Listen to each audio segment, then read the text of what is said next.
Fala pessoal, quem fala Feitosa, tudo bem com vocês? Bem galera, eu vou estar reagindo ao Homem que Vive há 4.000 anos, Kian, vídeo feito aqui pelo Viralquert. E galera, vamos lá, o que eu sei sobre o Kian, mano? Vamos lá, ele foi o primeiro ocultista, né, isso? Alcançou 100% da exposição paranormal sem se transformar em criatura, cara. O bicho é extremamente apelão, né? Tem o que? Ele conhece todas as rituais, acho que é isso, né, cara? E ele busca por um marcado pra ter o controle das relíquias, né, mano? Caramba, moleque. Falando nisso, galera, de acordo com o que vocês disseram, o cara é tão poderoso, mas tão poderoso, mano, que ele bate de frente com as relíquias e pode ser até mais forte, né? Mas vocês disseram que ele vence a magistrada após ela tá já cansada ali de ter lutado contra o anfitrião, né, mano? Mas eu acho que assim, não tira o mérito do cara ser extremamente forte, já que vocês disseram que selaram, eu acho que ele de fazer os rituais, mano, e o cara só foi na mão contra, né, várias pessoas da ordem. Então, pô, extremamente apelão, cara. Você tá doido. O Kian é, caramba, embaçado. Mas galera, simbora aí, mano, saber mais aí sobre o Kian aqui no vídeo do Viralquert. Simbora, galera, let's go. Dá o play, galera, simbora. Olá, dá o like. amante do terror. Oba. Kian, considerado o deus do conhecimento pelos scriptas. O mano, primeiro esse daqui tem aura, hein? Temido pela sua sabedoria e frieza para concluir o seu único objetivo: destruir o paranormal. E para concluir esse objetivo, não importa quantos tenham que morrer para isso, ou o que acontecesse com ele. Esqueci de citar isso, mano. Tem uma coisa que ele não aceitaria de jeito nenhum: morrer antes do paranormal. E por isso, ele continua vagando por este mundo por mais de 4.000 anos. Caraca. Seu nome verdadeiro era Kushin, e sua origem data desde 1980 a.C., em uma região da antiga Suméria. Caraca. Ele vivia em um vilarejo pacato junto de seus pais, como uma criança comum, com uma infância comum. Ele era feliz, assim como qualquer outra criança em seu vilarejo. Tudo parecia ir muito bem, até o fatídico dia em que o seu vilarejo sofreu uma grave invasão. Uma invasão por um grupo conhecido e temido pela sua brutalidade e terror que causava, passando por todos os lugares em que ia. Esses escritos... O grupo era conhecido como Scriptas, um grupo que gostava de espalhar o terror, e seus membros gostavam de registrar o medo de suas vítimas e seus corpos, pois assim eles acreditavam que ficavam mais fortes. Mas o que realmente acontecia é que indiretamente eles estavam se conectando com um paranormal, o que consequentemente os faria mais fortes. Mas o que importa mesmo é que o líder do grupo, Galsal, acabou encontrando a família de Kushin, que estava escondida dentro de sua casa. E assim que os encontrou, os levou e os transformou em escravos. E logo em seguida, os torturou intensamente na frente de Kushin, até que ficassem completamente desfigurados. Todos que assistiram o vídeo sobre os elementos do outro lado coisa ruim, moleque. É a base para todas as manifestações paranormais na realidade. E naquele momento, o que Kushin mais sentia era justamente o medo. E com esse medo, acabou enfraquecendo a membrana, o que acabou fazendo com que seus pais se transformassem em criaturas horrendas e sem consciência. Monstros completos. Caraca, pesado, mano. Que antes eram pesado pra Kushin, passaram a agir como bestas dos scriptas para auxiliarem eles em seus genocídios e massacres. E Kushin foi levado junto deles para servir como fonte de medo pro grupo. Nossa! Então, ele presenciou cada morte, cada crueldade, cada brutalidade cometida pelo grupo. Caraca! Sem poder fazer absolutamente nada. Por isso que o bicho ficou daquele jeito. Uma mera fonte de medo. Durante todo esse tempo, Kushin passou a sentir um ódio profundo do próprio paranormal e principalmente de todos aqueles que usavam dele para se beneficiar. E esse ódio seria muito importante para suas motivações. Depois de passar muito tempo sob o controle do grupo, Kushin acabou se tornando o primeiro humano a ter 100% de exposição ao paranormal. E isso fez com que ele se comunicasse com o outro lado e criasse sem querer o primeiro ritual da história do ocultismo, a transcendência.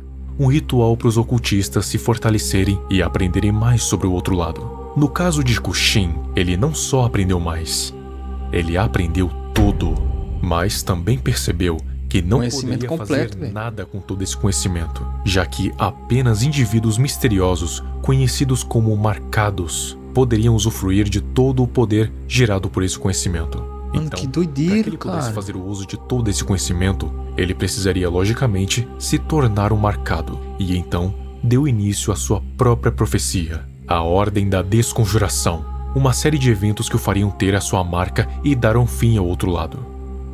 a divindade do céu, chamada de An, e a divindade da terra, chamada de Ki, se juntariam e depois seriam separados. Vocês comentaram sobre isso. Separação que tudo foi criado.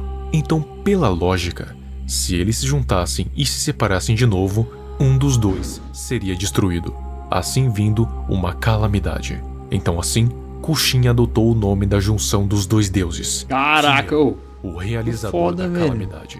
E a primeira ação de Kian foi enlouquecer Galsal com o conhecimento do outro lado, assim roubando o seu posto de líder, agora liderando os Scriptas. Mas ao invés de dissipar o grupo, ele decidiu dar continuidade aos atos de terror do grupo para que assim a membrana fosse cada vez mais enfraquecida. O objetivo era acabar com o paranormal. E para acabar com o paranormal, o outro lado teria que ser destruído. E para isso acontecer, o outro lado e a realidade teriam que se juntar e serem separados de novo, como o céu e a terra. Como Kian. Só que, claro, mesmo tendo o nome de dois deuses, Kian não era imortal, mas não tinha o desejo de morrer antes de ver o paranormal ser obliterado da existência. Então, por isso, criou uma sequência de rituais junto dos Scriptas. Essa sequência de rituais era chamada de passagem, onde consistia em transferir a consciência e conhecimento de Kian para outros receptáculos mais jovens. A consciência de Kian ficaria adormecida no subconsciente do novo receptáculo até o corpo atingir 50% de exposição paranormal. Mano, isso era automático? Assim, a consciência de Kian vai sobrepor a do receptáculo, e o ritual estará completo. Porém, como o conhecimento de Kian é poderoso demais, a mente e o conhecimento de Kian teriam que ser separados pela desconjuração. Assim, a mente dele iria para um próximo corpo e o conhecimento para algo sem consciência, como uma estátua, por exemplo. Assim, essa coisa sem consciência se tornaria o invólucro do conhecimento. Doideira. E para que o conhecimento fosse transferido para o corpo de alguém, esse alguém teria que estar sem consciência nenhuma. Sua mente deveria ser apenas uma casca vazia. E assim que se tornasse um invólucro, seu corpo iria se transformar no semblante desgraçado, que é a verdadeira aparência de Kian, a qual ele chama assim por causa que esse semblante o lembra dos dias em que ele não conseguia realizar rituais e era apenas uma criança acorrentada. Isso é, até que ele encontrasse o receptáculo perfeito, no caso, um marcado, assim obtendo a sua própria marca para dar início à calamidade. A calamidade era basicamente matar a todos que tenham conhecimento sobre o paranormal, pois, segundo Kian, o outro lado se manifesta através do medo, e o medo se manifesta através de histórias, e histórias vêm das lembranças.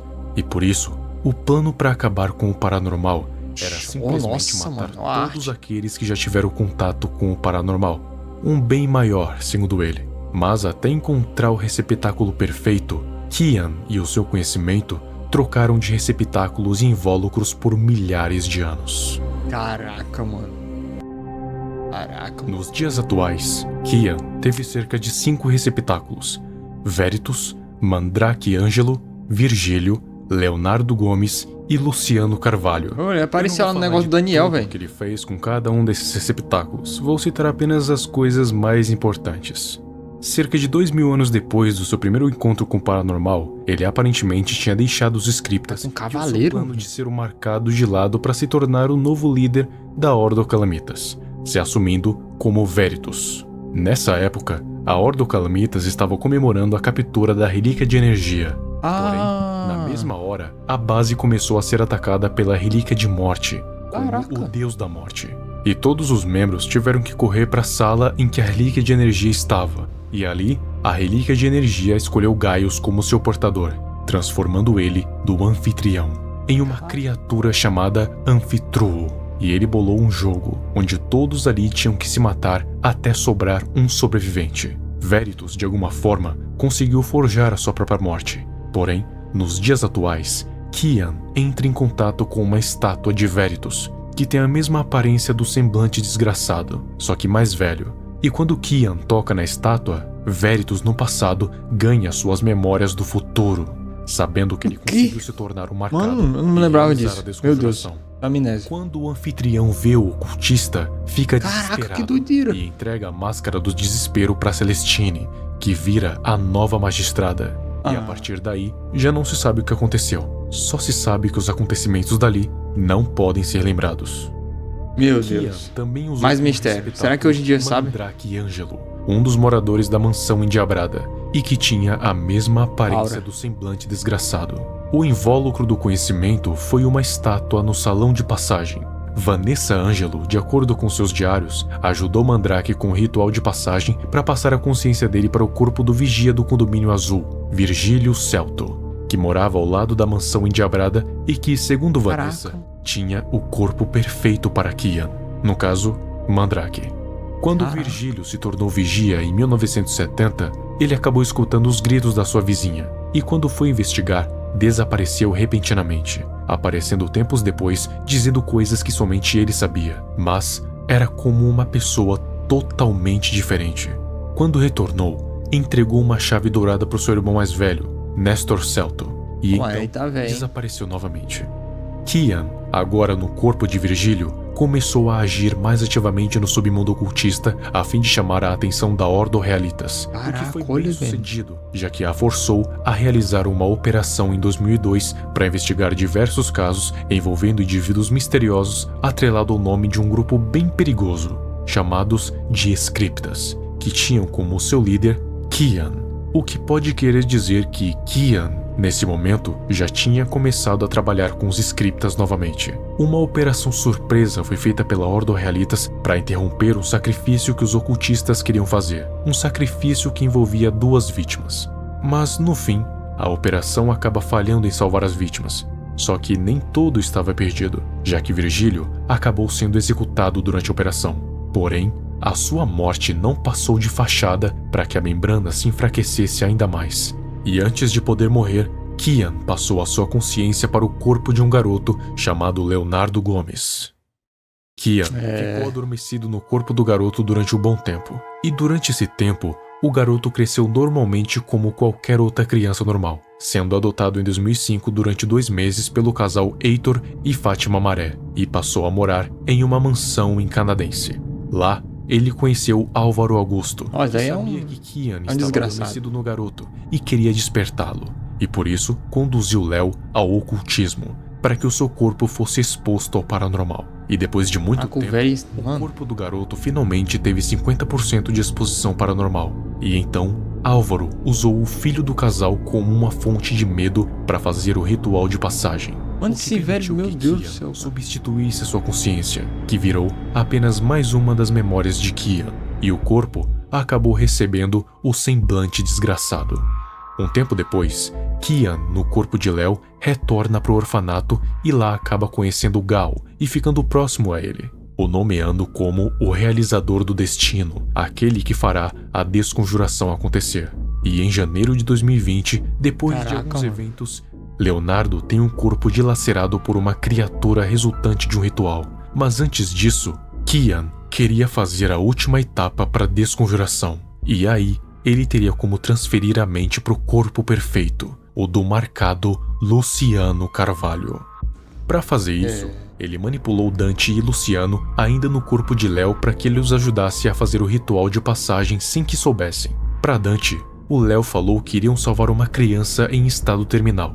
E pro Luciano, Nossa, cara, falou não. que iriam salvar o seu marido, que estava com câncer. E para isso, precisaria sequestrar uma criança chamada Denis Batista, pois Caraca, ela manipulador, seria necessária para moleque. salvar Frederico. E como ela já estava à beira da morte, não seria tão problemático. Para supostamente salvar o seu marido, Luciano aceitou sem problemas. Quando ele chegou no local com a criança sequestrada, Léo o desmaiou para que ele não comprometesse o plano e para convencer Dante de que eles eram realmente voluntários. Dante então começou a fazer o ritual, no qual Nossa. ele achava que estava salvando a criança, mas na Nossa, verdade Dante, moleque. estava voluntariamente fazendo o ritual de desconjuração e a criança era somente a fonte de medo. E o que aconteceu foi o seguinte: a mente do Frederico passou para o corpo de Luciano, fazendo com que eles compartilhassem um só corpo. O conhecimento de Kian foi transferido para o corpo vazio de Frederico, fazendo com que ele se tornasse o invólucro do conhecimento e virasse um existido, assumindo a forma do semblante desgraçado. E a mente de Kian também foi transferida para dentro da consciência de Luciano. Ou seja, eram 3 mentes dentro de um só corpo, mas por enquanto a que dominava era a de Luciano. Já o corpo da criança se transformou em um carente, uma criatura simplesmente horrenda. E foi essa criatura que dilacerou o corpo de Léo. Depois de alguns membros da Ordo Israelitas interceptarem a criatura, Gal, nesse meio tempo, recolheu o invólucro para fazer a sua parte na Ordem da Desconjuração. No dia final da Desconjuração, durante a luta entre a Ordo Israelitas contra Gal, o corpo do Luciano finalmente atinge 50% de exposição paranormal, e ele decidiu transcender para ajudar os seus parceiros na luta, o que permitiu que Kian, adormecido, finalmente despertasse no corpo dele. No corpo de um marcado, e com Tim Flom servindo de fonte de medo, Kian conseguiu criar a sua própria marca. Agora, Kian poderia usar o seu poder completo, já que não era mais um acorrentado. Cara, essa cinemática é muito foda. Quando Kian retorna, ele retorna empolgado, convidando a todos para fazer parte da calamidade, coisa que só Gal aceita. Então, começa a fazer um massacre e disse que ia levar boa parte deles consigo. Porém, boa parte deles conseguem escapar graças ao contrato de Joey com a seita das máscaras e ao sacrifício de Kaiser com o ritual de Cinerária. Ele acabou sendo morto por Kian. Vocês falaram que é o poder do medo, né, mano? E a partir daí, é só calamidade. Kian Mano. tentou completar o seu plano, que é recrutar o máximo de marcados que fosse possível para coletar as relíquias e utilizá-las para então destruí-las. Só que depois de alguns eventos, Kian acaba sendo traído pelos marcados e é colocado em uma situação em que não pode usar os seus rituais. Furioso, Kian tenta matar todos ali usando as mãos nuas, o que dava certo, já que ele tem atributos físicos sobrenaturais, conseguindo explodir a cabeça de T-Bag com as próprias mãos. Mas com os contra-ataques da Ordo Israelitas, as forças de Kian estavam se esgotando, e antes de desmaiar, ele diz que vai voltar, e a calamidade não vai parar. A Ordo Israelitas coloca um anel que estava em uma se não tivesse tirado o ritual, pronto, já era, moleque. Líder, no dedo de Kian, e então uma armadura surge em volta do corpo de Kian, o prendendo e selando na contenção obscura. Ele é levado para o Brasil para uma cela especial na base da Ordo Israelitas. Um bom tempo depois, o ex-scripta Henry faz uma visita até a cela de Kian, enquanto o Senhor Veríssimo, a equipe Abutres e outros estão do lado de fora. Henry olha para a situação de Kian e ri, fazendo puro escárnio da sua prisão. E logo depois disso, ele se revela ser o portador da relíquia de sangue, e assim se revelando ser o próprio diabo, oferecendo um pacto para Kian. O que será que vai acontecer se Kian aceitar? Ah, véi. Pô, cara. Grande mistério, mano. Grande mistério. Nossa, mano. Nossa, que é o Uzumaki, moleque, isso é louco, sinistro. Aí, galera, nossa, mano, muito da hora ter conhecido mais aqui sobre a história do Kim. Moleque, que foi isso, mano? Caraca, muitas informações, assim, né, já tinha, mas, mano, informações extras a mais, nossa, é muito foda. Galera, que doideira, mano. Caraca, foi muito foda conhecer mais sobre o Kian aqui, velho. Galera, começando pelo passado aqui pesadíssimo do Kian, né, cara? Tipo, o cara tava de boaça, aí surge esses scriptas, né? Esses filha da mãe. Aí, cara, pega lá a família do cara, mano. Caraca, tortura na frente dele. E, né, devido ao medo, né, que ele sentiu e tal, mano, enfraqueceu a membrana, né? E os pais dele se transformaram, cara. Nossa, na frente do moleque isso tudo acontecendo. Mano, você tá doido, cara. Aí, pelo visto, né, os scripters viram, opa, né, esse moleque aqui não sei o que, vamos usar ele. Nossa, mano, aí usaram o moleque cometendo as atrocidades aí, o moleque vendo isso tudo, cara. Como é que não criou motivação, mano? O bicho criou motivação pra destruir tudo, mano. Destruir tudo, ficar louco, mano. Aí, né, ao longo dessa jornada, galera, né, ele sendo exposto toda hora ao paranormal, o bicho atingiu lá o 100%, cara, né, teve o conhecimento aí de tudo, dos ritual e, pô, ficou, caraca, hiper mega poderoso, cara, mas, né, o tempo é, né, foda de vencer, então ele teve esse ritual aí, né, ele foi o primeiro negócio do ritual e conseguiu essa troca de mentes, né, cara, só que ele é tão poderoso que tinha que repartir em dois aí pelo visto, né, mano, o consciente e os poderes, né, pra né, ir em frente. E o grande plano, né, de conseguir, né, pegar um corpo marcado, cara, pra, né, poder ter em mãos as relíquias, mano. Caraca, não. Doideira, mano, doideira a história do Kian, que achei muito foda, cara. Eu já achava foda, através das músicas, através dos comentários de vocês. Eu agradeço demais todas as correções, beleza? E se eu estiver errando alguma coisa aqui, pode corrigir, galera. Pode falar, Feitosa, você é burro. Quer dizer, burro, burro, sei lá, mano. Mas assim, cara, pode explicar aí, pode falar. Feitosa, você esqueceu isso, você tem amnésia, meu irmão. Galera, falando de amnésia, mano, me esqueci de duas coisas ali que me intrigaram, né, mano? Assim, uma é do Kian conseguir mandar a consciência dele pro passado, cara. Caraca, que loucura, velho, né? Que o negócio tá lá da Stalta lá pra ele mandar pro passado lá. No meio da confusão que teve, né? Na reunião lá, mano. Caraca, que doideira. E outro, né? É um encontro aí do Henry com ele lá na prisão, cara. Onde ele revela, né? Possuir a relíquia de sangue, né? O Henry era um dos scripts, né? Que acompanhava o Kian, né, cara? Caramba, que doideira, cara. Eu ter esse grande mistério aí do que houve aí, mano. Nossa, velho. Mas, galera, ótimo vídeo aqui feito pelo Viral Quest, cara. Explicou aí, né, detalhadamente dos acontecimentos que teve aí no Kian, mano. Caramba, cara. Vídeo muito, muito foda, mano. Passem lá, galera. Na descrição aí tem um link do vídeo do Viral Quest, né, mano? O canal dele também tá aí, beleza? O arroba. E bem, galera, espero que tenham gostado do react. Deixa um like, se inscrevam, ativem o sininho, beleza? Pra não perder nenhum react. E valeu, falou. Até mais, galera.